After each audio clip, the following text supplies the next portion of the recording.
Quería darle la bienvenida a Andrés, que hoy nos está visitando, que es el hijo de Viviana y de Roberto. Tengo entendido que él vive en Córdoba, así que seamos muy bienvenidos, que puedas sentirte como en tu casa. También quiero dar la bienvenida a Carmen, que si viene hace un tiempo que no estaba viniendo, es un gozo poder volver a verte y a que estés compartiendo con nosotros esta reunión tan especial. Así que sean bienvenidos. También agradecemos al pastor Javier y a Sandra, porque ellos siempre ponen de su tiempo. La distancia en la que están no es corta y ellos se levantan temprano los domingos y vienen y nos traen una palabra de renuevo, y eso es una bendición muy grande. Así que preparemos nuestros oídos y nuestros corazones para ver qué el Señor trae para nosotros a través del pastor Javier en esta mañana.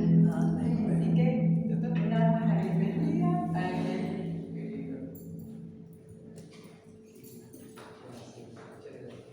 Qué lindo, gloria a Dios, buenos días. Qué lindo. Voy a abrirme la agüita, que sea tan generoso y así ya la dejamos lista. Aprovecho estos minutos. Yo no sé si vamos a tener el video disponible. Hay un videito después que les dejo, si lo quieren compartir este domingo, si no el próximo el mismo. Estuvimos con mi esposa participando hace unos días del 115 aniversario de la Confederación Bautista Argentina, 115 años. No hay nadie de esa edad entre nosotros. No hay nadie. Entonces la Confederación es más vieja que nosotros. Pero yo les comparto primero porque somos parte de esta organización como Iglesia Bautista y uno tiene que tener el valor de ser parte de aquello a lo que Dios lo ha llamado. Es decir, no hay solamente una convicción doctrinal que nos une, sino que entendemos que donde Dios nos hizo nacer, eso se llama familia. Es decir, cuando estábamos perdidos, sin Cristo, Dios me permitió conocer a Jesús en una iglesia bautista. Entonces, yo nací allí, en la iglesia bautista de Santa Fe, y no me he apartado. Hace más de 41 años que estoy en el Señor, y que Dios me tiene una paciencia, una gracia inagotable. Y aquí estamos. Y yo siempre cuento como anécdota el primer viaje que hice con la iglesia. Tenía 18 años. Y el pastor, los jóvenes me decían: ¿nunca fuiste a la Bienal de la Convención? Yo no sé lo que era una convención, no sé lo que era una bienal, lo que era una asamblea. Bueno, me subieron a un colectivo, fuimos a Mendoza. Y yo tuve una experiencia que para mí fue fundante de mi fe, porque apenas conocía al Señor, todo era nuevo. Me llevaron a Mendoza en un estadio y allí vi a creyentes de todo el país. Y digo: wow, somos, ¿cómo dicen los chicos ahora? Somos una banda. Digo, qué lindo. Pero me encontraba con gente de todas las provincias y con una hermandad más cercana que los parientes. Pues yo venía más con la idea de los parientes de una familia italiana, como cualquiera. Y yo me digo esto, qué cariño, qué unidad. Y bueno, eso cautivó mi corazón, la unidad del pueblo del Señor, la hermandad y todo. Y no dejé de congregarme a través de los años y pude disfrutar tantas experiencias. Y la semana pasada nos encontramos en Rosario, 586 delegados de todo el país. Delegados son los que votan en la asamblea. Había más personas, muchas más personas, pero se cuenta para la asamblea los que votan, los que son miembros de la Confederación. Y había 22 provincias representadas. Impresionante. Así que la verdad fue una alegría encontrarnos con mucha gente. A todos se nos notaba un poquito el paso del tiempo. Estamos más canosos, todos un poquito más anchos.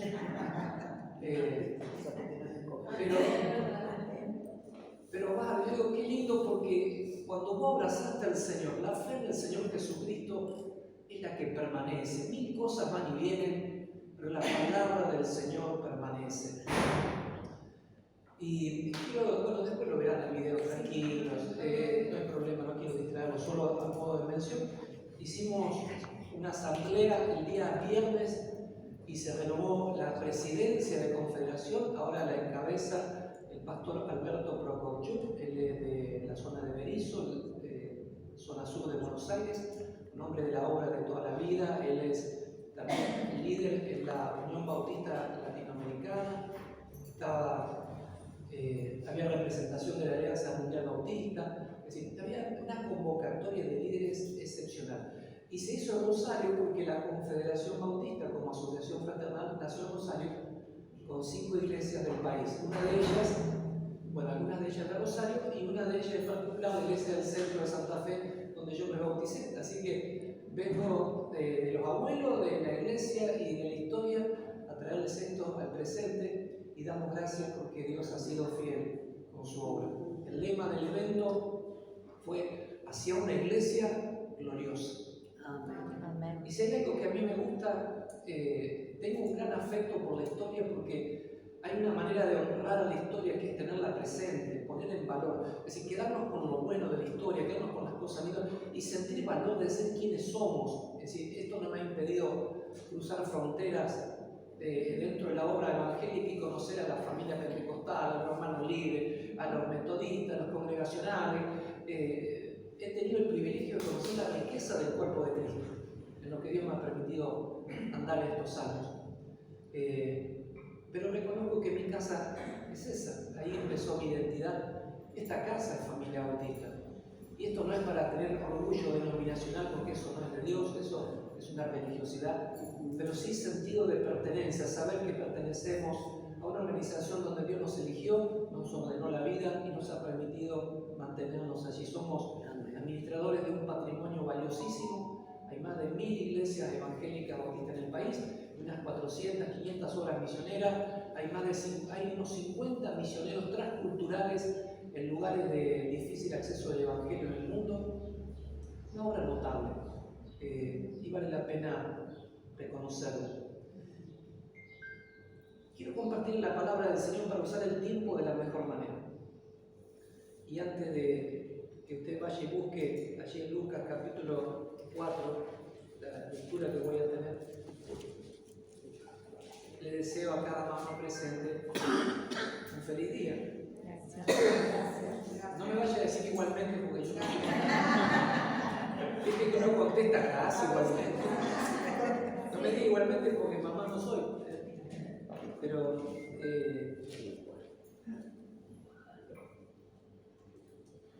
esperamos que pasen un día feliz. Veníamos orando al salir. Hay hogares donde la mamá no está. Hay hogares donde la mamá no está bien. Hay hogares donde la mamá no es tratada con pereza.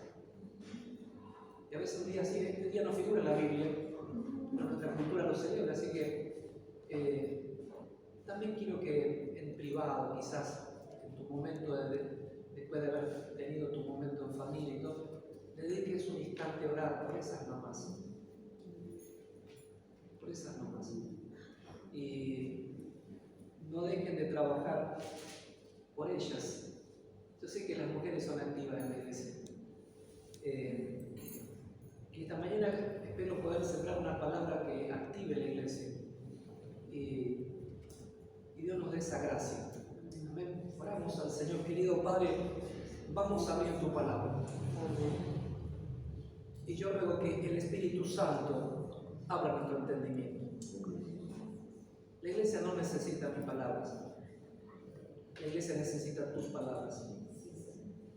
Y en esta mañana el corazón de la iglesia sea como tierra de labranza, bien preparada, para que la palabra entre, crezca y fructifique para tu gloria, Señor. Dame la gracia de expresar los tesoros que aquí están para nosotros en esta mañana. En el nombre de Jesús. Amén. A través de los años en el ministerio, Dios me ha llevado a buscar, y lo hago por necesidad, a buscar la dirección de Dios para cada año, porque hay 1000 cosas para hacer. En la iglesia hay 1000 cosas para hacer. En la familia hay 1000 cosas para hacer. Y nos puede pasar que estamos haciendo muchas cosas, y pueden ser todas ellas buenas, pero no tenemos una visión para dirigir nuestra vida. No tenemos tenemos una claridad. Y por eso, de tanto en tanto, en medio de la tarea, y a veces necesariamente algún momento en el año hay que tomar para buscar la dirección de Dios, la visión de lo que tenemos por delante. En particular, hay una ilustración que es útil para esto en el pueblo judío. Ellos acaban de celebrar el Año Nuevo hace poquito y tiene unas connotaciones espirituales impresionantes sobre sus vidas, cómo Dios les enseñó a contar el tiempo y cómo ellos en la fecha, que para nosotros es un final de año, ellos no hacen una fiesta y tiran pirotecnia, ellos tienen una expectativa de lo que Dios les hará para el siguiente año. Porque si Dios les bendice en el nacimiento de un nuevo año, ellos dicen, este va a ser un buen año para nosotros. Y eso lo viven así, con expectativas de un juicio de Dios, de algo que viene de Dios para ellos como un regalo. Tienen expectativas hacia el siguiente año. Creo que esa palabra define un poco lo que quiero expresar. Expectativas. La visión produce expectativa y la visión de Dios produce expectativas por las cosas de Dios, porque podemos hacernos planes. Yo el año que viene voy a hacer esto, el año que viene quiero hacer lo otro y quiero hacer esto. Y bueno, Jesús dijo, no te hagas tantos planes. Más vale, digamos, si el Señor quiere, haremos. Amén. Es decir, en ese sentido tomamos el consejo de Jesús, pero el mismo Jesús nos deja de dar una visión para que tengamos expectativa de las cosas por venir. Y no es lo mismo que yo me haga planes, que voy a hacer esto y lo otro, a que yo tenga una expectativa bíblica de lo que Dios quiere hacer. Y yo quiero centrarme en eso. Anoche le hablaba a los jóvenes y tocaba un texto que no es este, no lo voy a distraer mencionándolo, pero los jóvenes están en esa etapa que quieren saber quiénes son y para qué están y qué quieren estudiar. En esta época del año los bombardean los cursos, estudie esto, lo otro, porque se están matriculando, inscribiendo todo en esta época del año, para el año que viene. Los jóvenes están haciendo planes para el año que viene, que estudiar, todos están buscando su identidad. Yo les decía, no busquen tu identidad en eso, porque uno no es lo que hace, uno no es lo que estudia. Antes de nacer, Dios tenía un propósito para nuestra vida. Y venimos a nuestra vida con ese propósito en nuestra vida que tiene que ser expresado en el cumplimiento a través de una obra, de un llamamiento, de una expresividad que Dios le va a dar. Por eso, si uno quiere conocer para qué está en la vida, tenemos que saber para qué está Jesús en la tierra, para qué vino a la tierra. Conocer el plan de Dios hace que vos conozcas para qué estás acá. Muchas personas sienten angustia, no le encuentran sentido a la vida. Los jóvenes están desorientados buscando para dónde y van probando. Y los adultos muchas veces se les hace larga la vida y si no sé para qué estoy. Porque hay una pérdida de propósito. Entonces mucha gente entra en una crisis de valor, una crisis con el Facebook, con las redes, con la gente, con la edad, con el físico, con la salud, con la plata. Porque ninguna de las cosas quizás por las que nos esforzamos mucho tiempo le terminan dando valor a nuestra vida. Y uno dice, bueno, tanto esfuerzo y ¿para qué? ¿No? Es más, este día algunas personas pueden sentir eso. Algunas mamás se han esforzado mucho y quizás en este día no reciban todo lo que esperan. Es todo un tema de expectativa. Porque uno se hace una idea de lo que anhela y la vida no siempre te da lo que vos anhelas. A través de los años yo elegí, y lo invito a hacer lo mismo si quieren. Yo elegí mirar cuáles son las expectativas que el Padre Celestial tiene sobre la tierra. ¿Qué es lo que Dios quiere hacer? Y ahí encuentro mi conexión con Dios. Ahí encuentro mi deleite. En esta vida a veces te dan lo que esperas y otras veces no te dan lo que esperas. Algunas veces la vida te sorprende con algo inesperado. Yo decía, esto no pensé que me iba a pasar esto. Y eso es parte de la vida. Pero Dios no puede ser sorprendido. Dios tiene un plan y Dios está dirigiendo la historia hacia una consumación de todas las cosas conforme a su voluntad, y el plan es bueno. El plan de Dios es bueno. Amén. Amén. Venga conmigo a la lectura que le propuse, el Evangelio de Lucas capítulo 4, y a partir del verso 16 está diciendo que Jesús vino a Nazaret, donde se había criado, y en el día de reposo entró en la sinagoga conforme a su costumbre y se levantó a leer y tomó el libro del profeta Isaías, y habiendo abierto el libro, halló el lugar donde estaba escrito. Lo que va a leer es el capítulo 61 de Isaías, y acá lo transcribe Lucas. Dice, el Espíritu del Señor está sobre mí, por cuanto me ha ungido para dar buenas nuevas a los pobres, y me ha enviado a sanar a los quebrantados de corazón, a pregonar libertad a los cautivos y vista a los ciegos, a poner en libertad a los oprimidos, a predicar el año agradable del Señor. Amén. 2 o 3 cosas para introducirlo, nada más. Él está en el lugar donde se ha criado y todos lo conocen como el hijo del carpintero. A él lo conocen por lo que hace, ¿no? Lo que acaba de mencionar. A veces las personas toman la identidad de su vida o la de otro a través de lo que hace. Si es el plomero, es el taxista, él es el ingeniero, el hijo del carpintero. Es tan común que humanamente nos identifiquemos así, pero yo quiero permitirme en esta mañana que la palabra de Dios me inspire a creer que somos algo más que lo que hacemos. Va de vuelta, somos algo más que lo que hacemos, algo más que lo que estudiamos, algo más que lo que nos tocó vivir 30 años en un lugar y no lo conocen de otra manera más que como el hijo de. Y cuando dicen del carpintero, el carpintero, no era el rabino, el papá, no era el intendente del pueblo, era el carpintero. Quizás los muebles de sus hogares habían sido hechos por la familia de Jesús, el hijo del carpintero. Pero Jesús se para, toma la palabra, Isaías capítulo 61, y dice: el Espíritu del Señor está sobre mí y me ha ungido para, y empieza a nombrar cosas. Cuando se usa la palabra para, es una palabra que denota propósito. Por ejemplo, la mesa es para apoyar, el vaso es para beber. La palabrita para nos conecta con lo que sigue, que tiene que ver con nuestro propósito. Entonces, cuando Jesús está leyendo, Él está diciendo: el Espíritu de Dios está en mi vida porque tengo este propósito. ¿Cuál es el propósito que Él va a mencionar leyendo eso? Dice: para dar buenas nuevas a los pobres. Es decir, el Espíritu de Dios tiene el propósito de ungirlo, de capacitarlo para que Él dé esperanza a los pobres. Luego, para ir a sanar a los quebrantados de corazón.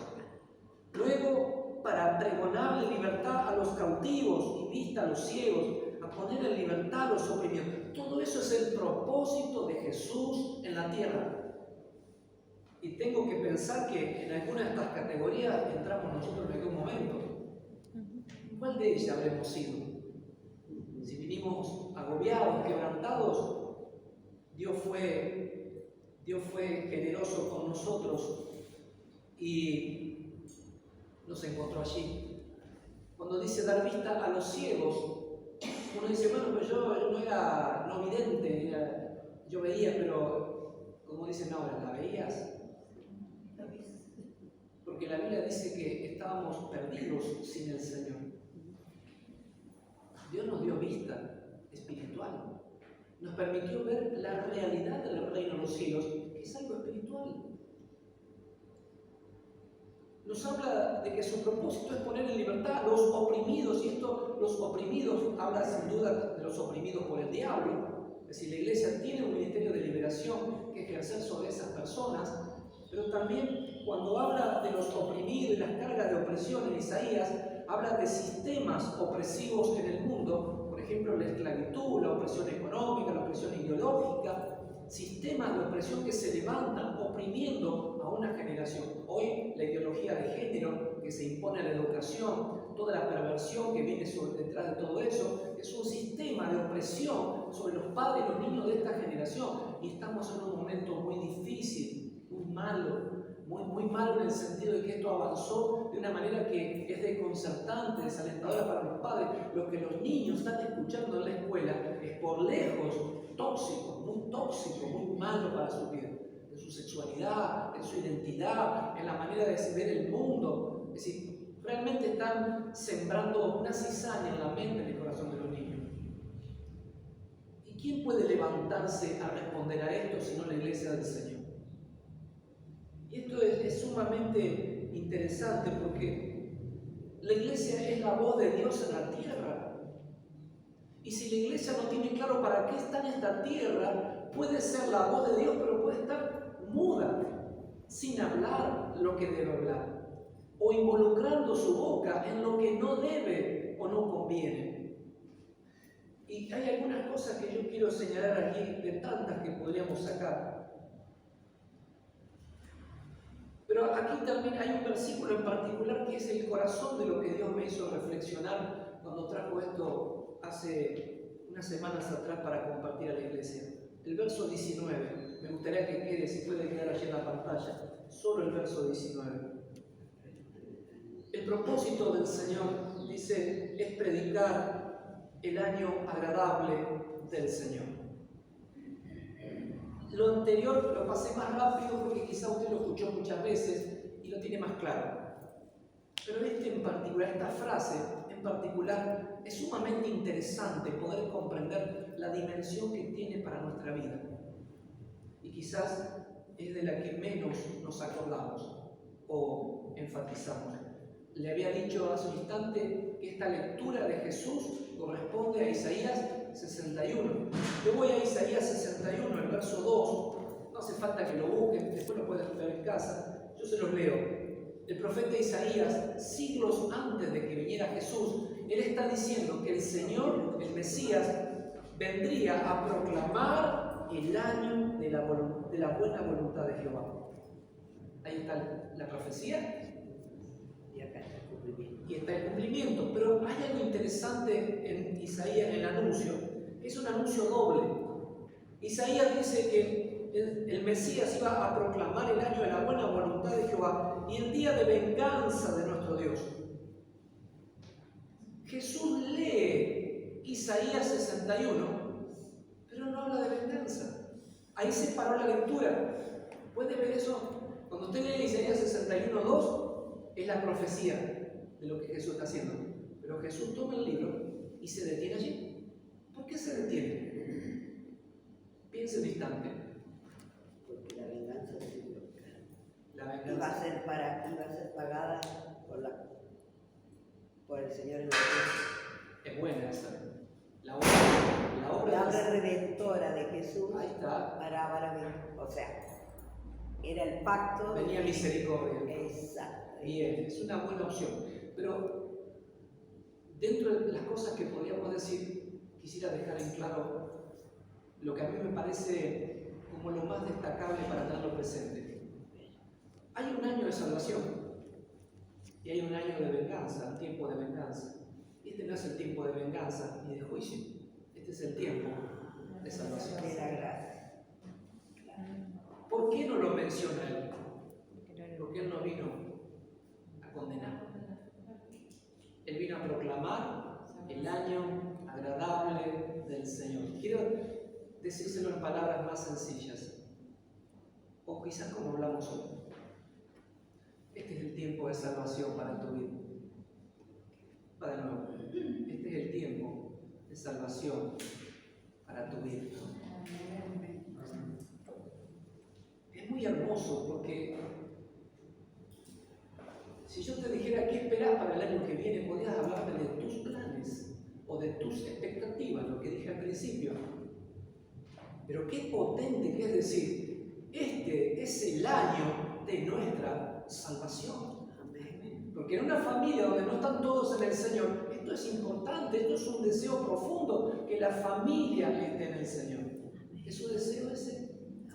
Pero claro, mira, podés tener los recursos materiales, poder haber logrado cosas en la vida, pero cuando entendés que la salvación no está, es decir, me falta lo más importante, la salvación. Cuando estamos despidiendo a una persona en el último tramo de la vida, se acerca al final y todo se le queda poca vida, ¿saben lo que pregunta? ¿Se va con el Señor o se va con el Señor? La salvación es el hecho más importante de nuestra fe. Y la iglesia en los últimos años ha usado su boca para hablar mucho de bendición, de prosperidad, de poder, de muchas cosas que existen, están en la Biblia, pero la iglesia nunca puede dejar de usar su voz para hablar salvación al mundo, porque este es el tiempo de salvación. Con mucha preocupación, uno de los oradores en el evento de confederación que tuvimos, hicieron una encuesta en los seminarios donde se están capacitando los próximos ministros para los próximos años, y más de la mitad no sabe presentar el Evangelio. En términos de salvación práctica, convencer a alguien de lo que la palabra de Dios dice respecto de la perdición del alma y la redención por medio de Jesucristo. Muchas personas se han encontrado con la iglesia amigable, que los abraza, que los bendice, pero que nunca les habla de salvación. Es un problema. Podemos estar llevando gente próspera hasta el final del camino, pero sin seguridad de salvación.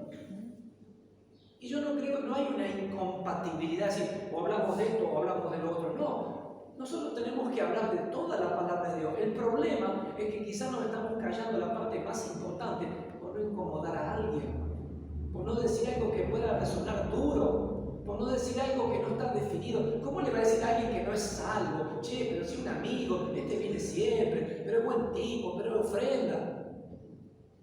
Yo pregunto, ¿es salvo o no es salvo? ¿Es del Señor o no es del Señor? Porque nadie se salva por aproximación. Sí, yo qué sé yo, ¿viste? Yo no ando muy bien, pero mi Señora es re fiel. Y ella me ora.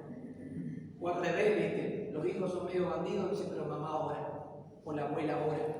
La oración de la abuela, del papá, de la mamá no produce salvación, facilita la salvación, crea condiciones para salvación. Bienvenida a la oración de la mamá, la oración de la abuela, la oración del papá, bienvenido. No dejemos de hacerlo, pero hay un tema de salvación que no podemos dejar de hablar.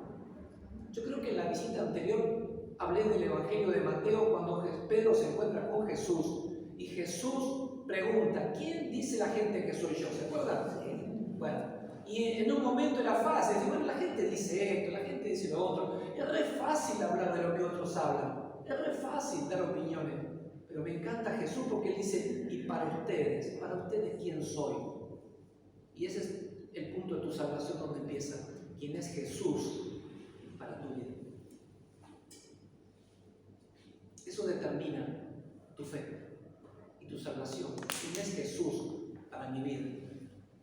Nosotros, ¿qué debiéramos responder con toda confianza? Jesús es el Hijo de Dios, que vino en carne, que nació de la Virgen María, que vivió en esta tierra, que vivió y padeció de los hombres sin pecar, que fue muerto, crucificado y al tercer día se levantó de los muertos y hoy vive y reina en los cielos, esperando la consumación de sus planes gloriosos de redención. Por eso no te proclama el juicio todavía, porque dice, este es tu tiempo de entrar al reino. Este es tu tiempo, no te voy a castigar, no te voy a golpear, no te voy a condenar, no me voy a vengar de lo que has hecho, quiero que entres al reino. Este es el año agradable del Señor en la tierra y no es el año de 12 meses nuestro. La palabra año agradable es el tiempo de favor de Dios sobre la tierra, es el tiempo para entrar en el reino de Dios antes de que venga el fin. Sí, pero pastor, hace 2000 años que está la iglesia y no vino el fin. Pero nadie duró 2000 años en esta tierra tampoco. A mí no me tienes que detener, decir, yo no sé si lo voy a ver el día del Señor en mi vida, vendrá el Señor en mi vida o no. Yo lo que sé es que un día yo me voy de esta tierra y terminó mi tiempo. Y dice, los discípulos se preguntaban, los primeros cristianos del siglo I, ¿cómo demora el Señor? ¿Cómo demora? Porque ellos tenían un sentido de inminencia, que la salvación y el juicio final estaba ahí al toque iba a suceder. Y se empieza a demorar. Muchísima gente se convertía. Cuando en el siglo III la iglesia empieza a ser cooptada por el Imperio Romano, al siglo III de la historia, 300 años de iglesia, más del 50% del Imperio Romano se había convertido al Señor. Es impresionante esa estadística, el diablo no la da. Pero la historia la cuenta, la historia del cristianismo. La iglesia había logrado un impacto impresionante predicando la buena salvación. A lo bife iban, derecho, ¿es del Señor o no es del Señor? Y les predicaban el Evangelio, predicaban a Jesucristo. Cuando la iglesia es institucionalizada por Roma y aparece todo lo que ya conocemos, la iglesia deja de predicar salvación y se identifica con los templos. Ahora tiene templo, tiene edificio, tiene parroquia, y la iglesia se transformó en edificio. Qué mal negocio que hicieron. Y vino un enfriamiento que terminó con 1000 años de oscuridad. Del siglo IV hasta el siglo XIV, XV, terminamos la Edad Media en la oscuridad total. siglo XV, explota la Reforma. ¿A dónde vuelve la Reforma? A la palabra. Siempre la palabra va a producir un avivamiento en tu vida. Siempre volver a la palabra te va a conectar con la razón por la que estás en la tierra y te va a conectar con esto que fue la fundación del ministerio. Jesús dijo: el Espíritu de Dios está sobre mí para esto en la tierra. Yo estoy para predicar el Evangelio a todas las personas. Y como esta cabeza ungida que es Cristo asume su propósito, y Él lo dice, el verso 20: hoy se ha cumplido esta escritura delante de usted. Él ese día asume que lo que Isaías profetizó habla de él. Lo querían matar ese día porque hasta ese momento era el hijo del carpintero, y ahora dicen: ¿qué se cree este? Y lo comienzan a atacar. Lo quisieron liquidar ese día. Pero cuando el propósito de Dios se manifiesta, hay una protección de Dios. Dios protege su propósito y protege a sus siervos. Y Él comienza a predicar. Y quiero decir algunas cosas que no quiero pasar por alto, que también estaban dentro de la devoción que Dios me permitió tener sobre esta porción de la palabra. Hace unos días atrás tuve una conversación estamos haciendo algunos arreglos en la iglesia, de construcción, todo, y siempre está el momento para charlar con los albañiles, con la gente. Y el albañil le gusta mirar YouTube, como a todo el mundo, y me habla de un predicador por acá y por allá que hace esto, que hace lo otro, y que uno hace barra basada, y que el otro esto, y que el otro. Siempre me trae uno nuevo y me dice: ¿usted qué opina de este? ¿Qué opina del otro? Y yo, la verdad que le digo: pues yo siempre me saco el lazo, ¿viste? Y digo: mira, hermano, yo no estoy para criticar, yo no estoy para juzgar a los otros, no estoy para eso. Y le di un ejemplo. Nuestra boca es una fuente, tu boca y mi boca es una fuente, y yo tengo que elegir qué sale de ella. El libro de Santiago, capítulo 3, versos 10 y 12, dice: de una misma boca proceden bendición y maldición. Dice: esto no debe ser así. ¿Acaso alguna fuente hecha por una misma abertura, agua dulce y agua amarga? Y yo le decía al albañil, le digo: imagínate que vos vas muerto de frío al baño, te vas a pegar la ducha, te abrís la llave, la caliente y sale fría. ¿Qué te produce? Rechazo. Y venía un día acalorado y abrí la fría para refrescarte y te sale la caliente. Rechazo. Cuando la fuente, no del agua que se espera, produce rechazo, confunde. Eso dice Santiago. De una misma fuente no puede estar saliendo una cosa y la otra. Entonces, cuando hablamos que la iglesia es voz de Dios en la tierra, que el propósito de Dios es predicar el Evangelio, yo tengo que elegir qué voy a hablar en mi vida de todos los temas en los que me involucro, porque lo que digo puede contaminar mi fuente y resulta que lo que tenía que decir después no tenga autoridad para decirlo. Porque si yo le saco el cuero al que el albañil mira por YouTube, ¿qué autoridad tengo para hablarle de Jesús si soy crítico? La crítica me queda como un mal aliento espiritual que contamina lo que vas a hablar. Por eso, y él se quedó parado, me mira, me dice: por eso usted no critica. Yo le traigo, hace mucho que le traigo todo esto. Y nunca critica, me dice. No, le digo: tengo que cuidar la fuente. Porque yo elegí predicar a Jesucristo, elegí hablar del amor de Dios, elegí hablar de Jesucristo. Lo demás me lo callo, no soy tonto. Le digo: yo tengo una opinión de las cosas. No soy ciego, veo. No hago negación, no pasa nada, está todo bien. No está todo bien. Pero elijo que con mi boca hable el Evangelio. Lo demás, Dios sabrá cómo manejar. Recuerden lo que decíamos el mes pasado. Jesús dijo: yo edificaré mi iglesia. Es decir, Él pone y Él saca. Por ahí uno dice: no está más. ¿Qué pasó? Y bueno, de arriba vino una orden y dijo: que se calle. Y lo sacó el Señor. Por ahí aparece una voz y dice: ¿y este? Y lo levantó el Señor. La iglesia es del Señor. Ahí va de vuelta. La iglesia es del Señor. No le estemos criticando, no estemos sacando de fuera a la iglesia. La iglesia es del Señor y Él la está edificando. Yo lo que tengo que ver es si mi fuente está limpia, está pura. Si como iglesia hablamos de salvación. Me ha pasado que yo hablo salvación, me apasiona hablar de Jesús. Pero a veces me ha pasado que después en el social, entre la puerta y la vereda, se me pierde alguno por lo que escucha. Y yo me agarro y digo: ¿dónde tendría que tener el púlpito? ¿Acá o allá? En cualquier momento lo voy a poner allá. Porque a veces de la última fila para atrás, para la vereda, siempre tengo alguno, ¿viste? O me ha pasado que alguno le tira un cuento a uno, un chisme, una cosa, y a veces personas nuevas se desaniman de la iglesia y dicen, esta es la iglesia, no, igual que la otra. Las personas tienen que escuchar salvación desde acá hasta allá afuera y no se tiene que meter en la puerta, la salvación tiene que correr de tal manera que la persona que venga a una iglesia diga, ahí te hablan de Jesucristo, ahí, vayan ahí, ahí, viste la que tiene la puertita y calle la rega, dice, ahí te van a hablar del Señor, nada más del Señor. Porque estamos para eso, el día que terminemos de hacer nuestra tarea en la tierra, viene el Señor Jesucristo a buscarnos y se lleva a quién. A la iglesia, se llevan los bautistas, no sé si van todos los bautistas, se llevan los pentecostales, no sé si van todos los pentecostales.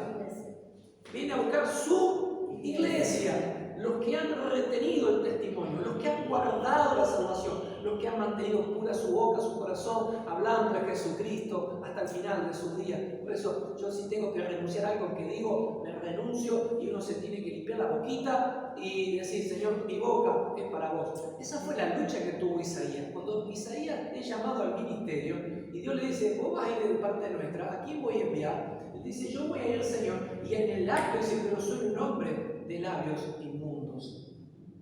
Cuando Dios quiere usarte, lo primero que sentís es que tenés que santificar tu boca. Por eso muchas personas no pueden hablar del Señor porque el diablo dice, yo te conozco, ¿vos vas a hablar? Y la persona empieza con una sombra espiritual. No estoy para hablar yo. No, yo no. Habla vos. Porque el diablo te avergüenza cuando sabe que no has usado bien la boca. Te llena de culpa. Por eso no tiene que cuidar la boca, cuidar lo que habla, cuidar de quién habla. Es interesante que uno encuentra esto un montón de veces en la Biblia cuando le presta atención. Dios escucha los diálogos en el campamento de Israel y un día la pone leprosa a la María, ¿viste? La cuñada ahí la hermana de Moisés, estaba criticando a la cuñada porque era morochita. La mujer de Moisés era Cusita, de Cus, morochita. Y se ve que ellos eran más blanquitos, ¿viste? Y le sacaron mano. Eso no pasa, yo sé que acá no pasa. Eso es criticar a la cuñada. Pero la cuñada era la mujer de Moisés. Y Dios escuchó. Estuvo leproso una semana. La lepra es una enfermedad de la piel. Hay distintos tipos de lepra. Hay lepras muy contagiosas y hay lepras que no son tan contagiosas, pero espiritualmente en la Biblia siempre se asocian a pecado o a juicio de Dios. Cuando Dios la pone leprosa, inmediatamente por la ley tenía que apartarla del campamento. Y Moisés dice, no, pero ¿cómo la va a apartar del campamento? Yo la perdono. ¿Viste cómo son las mujeres? Capaz que no lo digo con mala onda. Y Dios dice, no, vos perdonás lo que vos quieras, pero una semana va a estar afuera. Para que aprenda que no tiene que hablar así. Y una semana estuvo leproso. Cuando estaba leproso no se le acercaba a nadie. El usar mal nuestra boca nos produce una lepra espiritual que nos aleja de las personas, nos saca del campamento de Dios. A veces decimos, oye, este dejó de venir o lo apartaron del campamento. Porque como usamos la boca, es si permanecemos en el campamento o nos pueden sacar del campamento. Es muy fuerte esto. Puede haber una familia leprosa, apartado del campamento, porque cuando hablan envenenan todo.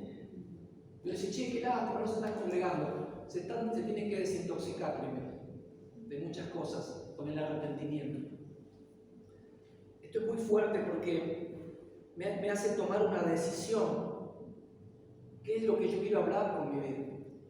¿Qué es lo que la iglesia tiene que levantar como lema? ¿De quién tiene que hablar? ¿Cuál es el nombre que tiene que rebotar en las paredes acá, resonar? ¿El nombre de quién? No el de un hombre, sino el del Señor. La iglesia es del Señor. Va de vuelta, la iglesia es del Señor. El nombre de Él debe ser proclamado. Salvación debe ser proclamada.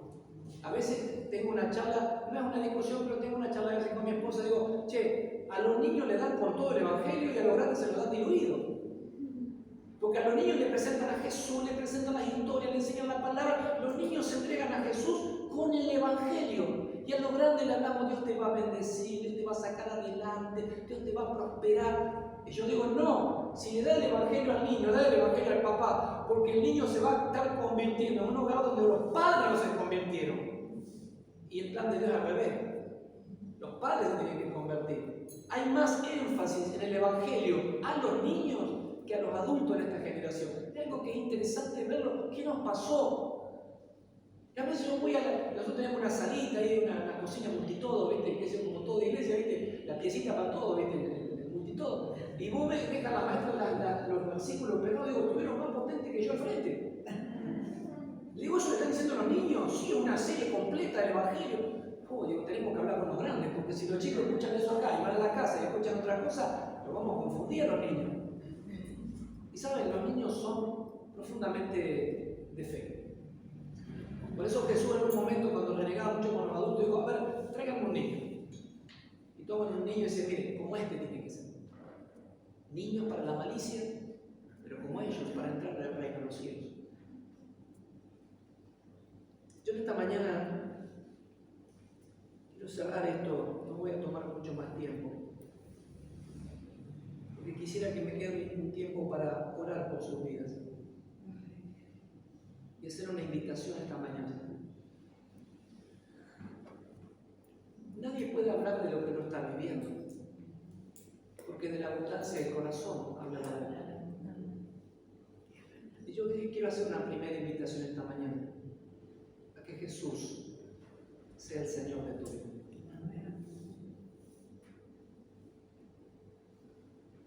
Dejemos de opinar si Dios esto, Dios lo otro. No, ¿quién es Jesús para tu vida? Y que en esta mañana tú puedas sentir que el Espíritu Santo te está buscando con tanto amor. Porque es el tiempo de salvación para tu vida. No tenemos la vida comprada. Yo no tengo miedo de morir. Pero no tengo la vida comprada. Esta mañana me contaron del fallecimiento de un amigo. Me sorprendió. La semana pasada estaba en una reunión y hablando con el pastor, salió esa conversación que uno no busca. Entonces, yo lo conozco. ¿Vos sabés que falleció la esposa? La esposa tiene mi edad, fue compañera de la primaria conmigo. Y vos, mire qué pensamiento tonto tenemos a veces. ¿Cómo se va a morir si tiene la misma edad que yo? ¿Viste que se cruza eso? Pero era tan joven, tiene la misma edad que yo, ¿viste? Es que la vida no la tiene comprada a nadie. Pero hay un regalo de vida que no tiene precio, y la salvación. Es decir, esta vida terrenal no la tengo comprada y nadie la puede comprar, pero Dios me está diciendo, te puedo dar algo más que esta vida terrenal, te puedo dar la vida eterna. Alguien dijo una frase, que quien nace 2 veces, solo morirá una vez. Se la dejo para que usted piense. Quien nace 2 veces, morirá una sola vez. ¿De qué habla esa frase? Del nuevo nacimiento en Cristo Jesús. Yo tengo una fecha de nacimiento, está en mi número de documento, ahí está el documento, 4 de febrero, ya de paso se acuerda, ¿sí? 4 de febrero, hace tanto tiempo. Esa es mi primera fecha de nacimiento, pero mi segunda fecha de nacimiento fue en el año 83, cuando yo entregué mi vida al Señor. Y la promesa de salvación es que nosotros no moriremos, sino que viviremos. El que nació 2 veces, morirá una sola vez. ¿Qué muerte es la mía que me espera? La terrenal, que es la despedida de esta vida para ir con el Señor. El día que yo me muera, ¿qué van a decir? Pobrecito, se murió.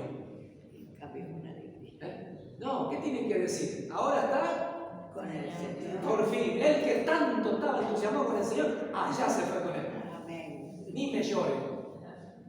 Pongo una foto de cuando me reía, por lo menos. Saca algunas que tengo con todos los dientes, joven todavía. Yo le digo a mi esposa, a mi hija, le digo, le hago broma, a veces le digo, yo en el velorio voy a poner una tabla ahí con fotos, algo, le digo, porque eso es poner una corona, todo eso. Si la gente esté contenta, porque me fui con el que amo. ¿De quién es tu vida? Porque si vos crees que un hombre te puede subir y bajar y que alguien tiene tu vida en sus manos y te tiene agarrado y todo, eso en el nombre de Jesús. Jesús dijo, yo vine para darte libertad de toda cautividad, vine para sacarte de la opresión, vine para sanar tu corazón. Cuando el corazón no está sano hay amargura. Hebreos capítulo 12 dice, miren bien, míralo al lado. Miralo al lado un poquito, miralo. Miren bien. Miren bien. Que no haya entre ustedes alguno que deje de alcanzar la gracia de Dios. ¿Cómo alcanzamos la gracia de Dios? Mediante el arrepentimiento. Cuando un hombre confiesa y se aparta de sus pecados, alcanza la gracia y la misericordia del Señor. Y usted se lo ve en la carita. Se le nota perdonado, se le nota libre, pero cuando la persona no confiesa y no se aparta, está agobiado bajo la culpa, la condenación. Le pedís que hable, no se anima. Le pedís que predique, se siente culpable. No lo hace, ¿por qué? Porque tiene una carga de culpa, de condenación que está llevando, y esa carga debe llevársela a Jesús. Jesús dice: están trabajados, cargados ustedes, cansados, y levantan toda la mano. Vengan a mí y yo los voy a hacer descansar. Lleven mi carga, es mucho más fácil. Entonces yo vengo a traer las cargas esta mañana delante del Señor y decir: Señor, yo tengo que dejar todo esto, la culpa, la vergüenza, el pecado, los vicios, lo que sea, el temor, la angustia, la ansiedad. Tengo que dejar todo esto para que para mi vida reciba a Jesús como el todo para mi vida, el Señor. Esta vida va a terminar en algún momento para nosotros. Algunos dicen: si el Señor no viene antes, gloria a Dios si viene antes. Pero yo no puedo estar especulando, yo tengo que tener seguridad de que soy hijo de Dios. Una primera invitación es esa, a que aceptes a Jesús esta mañana, allí donde estás, y tomes una decisión. Y la segunda es otra invitación para la iglesia. Porque cuando la iglesia se define a sí misma, ¿qué iglesia quiere ser? Queriendo o sin querer, asume una identidad, asume una misión. Dice: bueno, esta es una iglesia evangelística. Esa iglesia se va a proponer evangelizar. Otro dice: no, nosotros somos una iglesia de adoración. Esa iglesia no va a evangelizar. Esa iglesia va a adorar. Queriendo o sin querer, definimos la misión de la iglesia en lo que hablamos. Yo lo que veo en la palabra, la iglesia debe ser evangelística.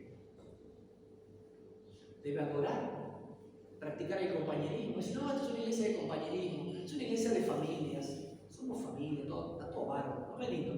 Pero si no predican a Cristo, no están cumpliendo la misión. Somos una iglesia misionera, estamos preocupados por los negritos de África, Medio Oriente y todo. Si no le predicamos al vecino, tampoco vamos a llegar a África. La iglesia por naturaleza, es decir, en su esencia, tiene el carácter y la unción de Jesucristo. Esto que Jesús dice de sí mismo es el ADN del cuerpo de Cristo, la iglesia. Si la cabeza dijo: yo estoy ungido para esto, el cuerpo está para eso.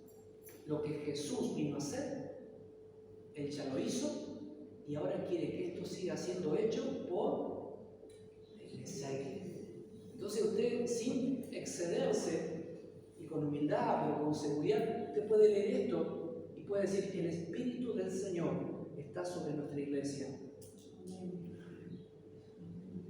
Dios nos ha ungido como iglesia para dar buenas nuevas a los pobres. Dios nos ha ungido, mira, yo en el sentido participativo, plural. Dios nos ha enviado a sanar a los quebrantados de corazón. Dios nos ha enviado a pregonar de libertad a los cautivos. Dios nos ha enviado a darle vista a los ciegos. Dios nos ha enviado a poner en libertad a los oprimidos. Y Dios nos ha ungido para predicar el año agradable del Señor. Cierro con algo que no es una invitación, pero es necesario.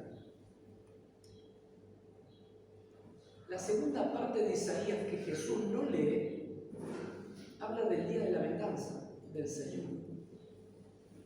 Y esto no puede estar en nuestro vocabulario como no estuvo en la declaración de Jesús. Él se retuvo, paró ahí. Él eligió predicar salvación hasta el último momento de su vida. ¿Recuerda las últimas palabras de Jesús frente a los que lo estaban maltratando? brazos abiertos en la cruz, nos mira. Saben lo que hacen. Cuando Él empieza su ministerio, hay un versículo que dice Isaías, que el Mesías iba a predicar, iba a anunciar el año agradable del Señor y el día de venganza. Y Jesús llega y dice, no lo dijo, porque Él vino a expresar la salvación y la misericordia. ¿Habrá un juicio? Claro que va a haber un juicio. Pero el juicio alcanzará a los que en este tiempo despreciaron la salvación. La salvación está disponible. Y este último tema tiene que ver con no juzgar a los demás, ni en nuestro corazón, ni en nuestras palabras. Y este tema de juzgar tiene un montón de vueltitas, porque a veces yo no estoy juzgando, estoy opinando. Pero a veces lo maquillamos un poco, bueno, una opinión. No nos damos cuenta que con esta boquita nos comprometemos en palabras de juicio. A veces ni siquiera palabras, a veces son actitudes de decir, yo de esta persona yo no espero más nada. No le dijiste nada a la persona, pero acá adentro vos lo juzgaste. De este yo no espero más. O este acá no va a cambiar. Esas son palabras de juicio. Y pueden ser palabras de maldición. Este no va a cambiar. Aquel otro es irrecuperable. Aquel es tal cosa. El juicio bloquea la gracia. Bloquea la misericordia. Nosotros no estamos para hablar de eso. Si alguien que nos ha ofendido ha herido nuestro corazón, yo debo perdonarlo. Porque es el año de salvación, es el tiempo agradable del Señor. Y en el pueblo de Dios hay falta de perdón de una manera que es la lepra del siglo XXI. Yo tengo la piel bonita, no tengo lepra, sí, y el corazón. Tanta falta de perdón, por eso a la iglesia le cuesta la unidad, a la iglesia le cuesta los encuentros, a la iglesia le cuesta muchas cosas, a los matrimonios les cuesta tanto, porque la unidad se fracciona, se fragmenta de muchas maneras. Y una de ellas es con las palabras de juicio. En esta mañana, Dios nos pueda corregir nuestra manera de hablar, como lo hizo con su siervo Isaías, que le purificó la boca. A su siervo Jeremías, capítulo 15 creo que es, no me acuerdo. En un momento él está quejándose de Dios. No se queja de él, la gente le daba mucho trabajo. Y se empieza a quejar con Dios. Y Dios le dice, si entresacares lo precioso de los bienes de tu boca, yo te voy a restaurar. A un siervo de Dios como Jeremías, uno de los profetas mayores de la antigüedad, Dios le dice, quiero que cambies tu manera de hablar o no te voy a restaurar. Aún un siervo de Dios que puede ser tremendamente usado por Dios, si pisa el palito y cae en la trampa de hablar lo que no debe, entra en un conflicto con su Dios, el que lo llamó. Porque nadie puede hablar algo contrario a lo que Dios del cielo quiere expresar en la tierra. Y el Dios de los cielos envió a su Hijo para proclamar vida, para proclamar salvación, para proclamar gracia. Más vale digamos, mirá, sos un bandido, me has hecho renegar, me has herido, pero Dios te ama. O te lo digas para vos mismo, he fallado, me he equivocado, Señor, te he faltado el respeto, pero hoy me arrepiento y tu gracia me permita levantarme. Qué lindo, porque la iglesia cuando experimenta eso va a ser sanada de todas sus cosas. Las familias van a ser sanadas. Hoy el encuentro de madre, de hijo, en muchos hogares requiere una sanidad. Y la única fuente de sanidad es el perdón que viene de Jesucristo. Nadie se merece que lo perdonen, porque el que las hace las tiene que pagar, la ley dice. Alguien dijo una frase que si seguimos esto de ojo por ojo, terminamos todos ciegos.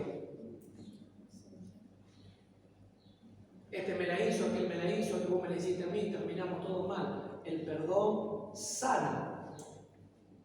El perdón sana. En esta mañana, el perdón de Jesucristo. Ponga en tu corazón el sentir, primero, de que Dios perdona tu vida. Porque de gracia recibida es que comenzamos a dar gracias. Cuando alguien es muy duro con los demás, en el fondo no está alcanzando gracia para él. Y como le parece que los demás se le están levantando, los empieza a bajar él o ella. O le parece que tiene que justificar o explicar algo. En realidad no precisamos hacer nada de esas cosas. Necesitamos perdonar y ser perdonados todos los días. Amén. A veces nos equivocamos en las cosas que ni siendo sonsos nos tendría que pasar. Pero nos equivocamos. Tenemos que pedirle perdón al Señor. Si hemos ofendido a alguien, tenga la valentía de decir, hermano, me equivoqué. No busque un empate, ¿viste? Porque a veces buscamos el empate. Bueno, yo te pido perdón, pero vos me la hiciste, ¿no? No busque el empate, busque sanar su corazón. Si ha ofendido, si habló que no debía, pida perdón. Si dijo cosas duras de alguien, cancele esas palabras, son su responsabilidad. Señor, cancelo palabras duras que dije de los hermanos. Cancelo palabras que dije de la iglesia, de los pastores, de los hermanos. Y quizás frente a un espejo puedan decir, y me arrepiento de las palabras duras que dije de mi propia vida, porque hay gente que se hace daño de lo que se está diciendo. Soy un inútil, hice todo mal, siempre me equivoco en lo mismo. Y eso hiere tu corazón y hiere el de Dios, porque Dios no te ve así. Vos te ves así. Dios te ve en tiempo de salvación. Dios te ve por medio de la gracia. Él no te ve en tus defectos para desecharte. Él ve que todos sus defectos se van a sanar por su amor. Él te ama. Él ama tu vida. Por eso quien no habla del amor de Dios, no está hablando de Dios. Está hablando de religión. Dios es amor. Más que lo que sufrió él en la cruz, ninguno de nosotros. Y él dijo, Padre, perdona. No saben lo que hacen. Las personas que te hirieron no tenían idea de cuánto te iba a doler. Las personas que me hirieron a mí no tenían idea de cuánto me iba a costar a mí superar. Y las personas que yo herí, muchas veces no supe cómo arreglarlo. Porque cuando herimos, no sabemos lo que hacer. Bendita gracia del Señor, que viene para el pecador. Yo le decía, Señor, perdóname, me equivoqué. Esta mañana me hago cargo. Qué boquita me has escuchado. ¿Cómo me has escuchado hablar esto, Señor? Perdóname. Qué duro que sí. Dios va a limpiar tu mente, tu corazón. El amor de Dios va a venir como su calentito, ¿viste? Adentro que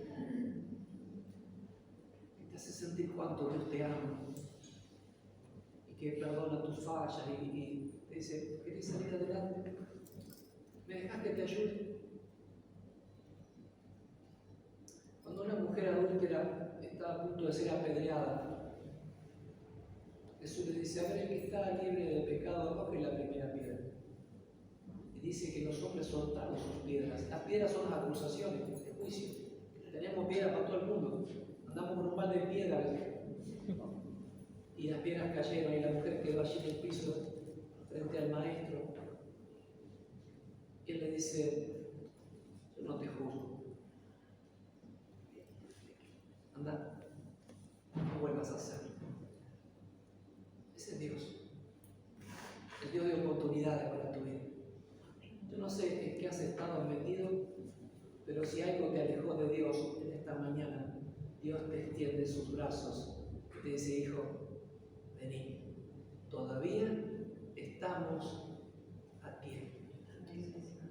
Este es el año, el tiempo agradable del Señor. Todavía hay tiempo. Mientras hay vida, hay oportunidad. Vamos a orar al Señor. Hice un llamado para aquellos que quieran aceptar a Jesús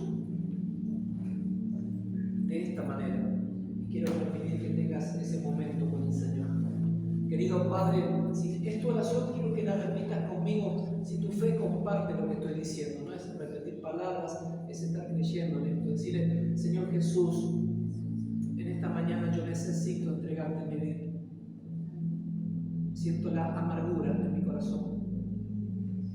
Siento la culpa. Siento la vergüenza, la frustración, la inseguridad en mi relación contigo, Señor. Y en esta mañana te pido perdón por mis pecados, Señor. Te pido perdón por mi boca hablando cosas duras. Te pido perdón por mi corazón que a veces está duro y juzga en otros lo que si alguien lo hiciera conmigo me produciría tanto dolor y no lo doy cuenta. Señor, en esta mañana renuncio a ser juez de los demás.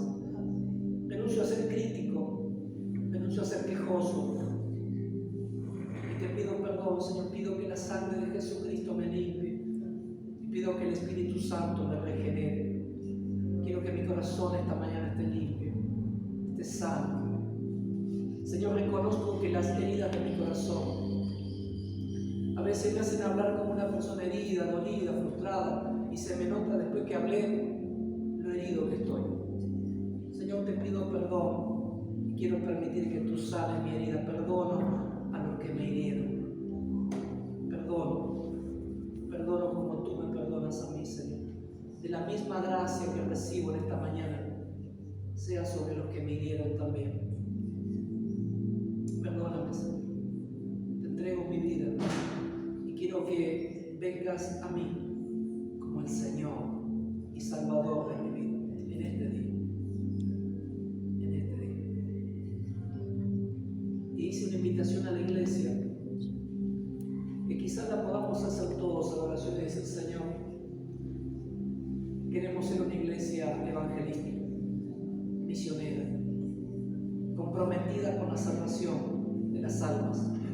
Que en esta casa hablar de Jesucristo para salvación, sanidad y liberación sea la voz que la caracterice. Padre, que las almas que rodean a esta iglesia en la ciudad oigan la voz del Señor aquí en la tierra llamando a salvación. Que en esta casa pasen de muerte a vida. Que en esta casa se sanen.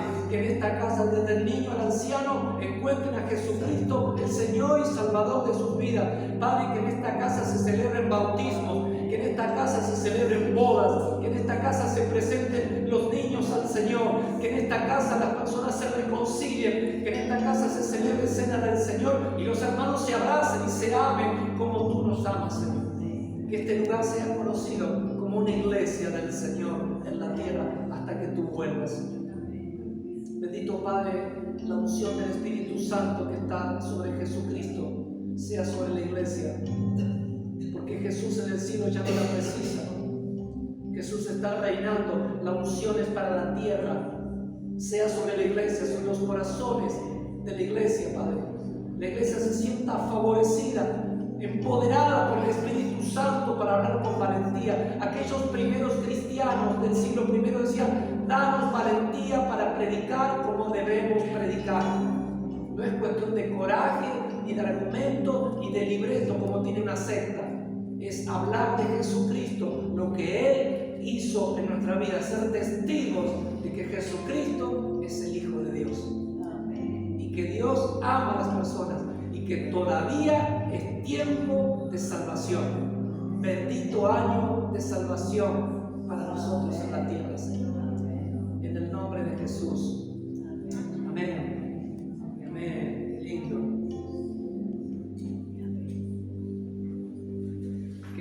Qué hermoso compartir esto con ustedes esta mañana. Háganle saber a los líderes de la iglesia si han tomado decisiones.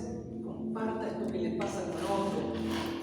Y si publican las redes y todo, hable del Jesús que salva, del Jesús que sana, del Jesús que libera, del Jesús que perdona, porque el mundo necesita eso. Lo otro está decretado, un día vendrá inexorablemente y ya no estaremos aquí. Otro va a suceder. Amén. Amén. Señor le bendiga esta mañana. No sé quién, si alguien de ustedes cierra. Gracias por tu ayuda. Gracias una vez más por estar con nosotros esta mañana.